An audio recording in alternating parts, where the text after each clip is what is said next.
I find the pork in supermarket tastes really bad sometimes. Oh, that's the difference between. See, pork in North America will tend to be indoors, which means that it can't deplete deuterium. And the other thing is, it's going to be indoors, and it's not going to have a good vitamin D status. Most of the pork in places like Brazil and many other parts, even the ones that are grain fed, it's usually outdoors. So there are differences, advantages between North America pork compared to pork in some other parts of the world, even if it's, given some grains or whatever. So there can be a difference on both the deuterium side and on. But even the ones that are like in North America will still have lower deuterium. They'll have higher than the other pork, but they will have deuterium levels close to that, maybe a bit above beef, but close to that in that regard, even those most atrocious conditions.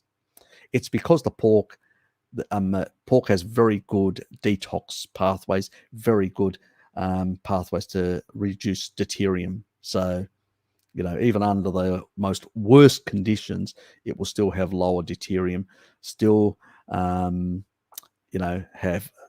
a number, where if you were to give the same sort of stuff to a ruminant, you'd have far more bioaccumulation compared to the pork. So, yeah.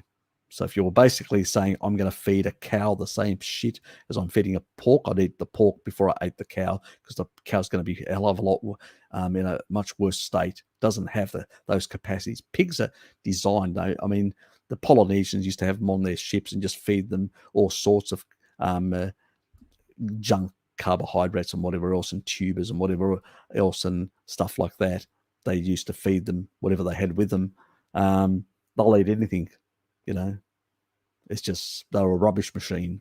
They always have been. So they've got very good capacity to deal with things. So that's why I think that, well, that's probably why they got a bad reputation in many parts of the world and considered as an unclean meat and stuff like that for those reasons. But it's a cultural thing. It's not really, you know, people sort of didn't understand the capacity to detox that the pig has, the capacity to clear out deuterium that the pig has, a lot of advantages that they don't realize, but most longevity populations do consume pork more than beef, so it should tell you something.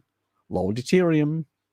Obviously, camels are even lower, but not all of us have access to camel meat. Some do, but very few.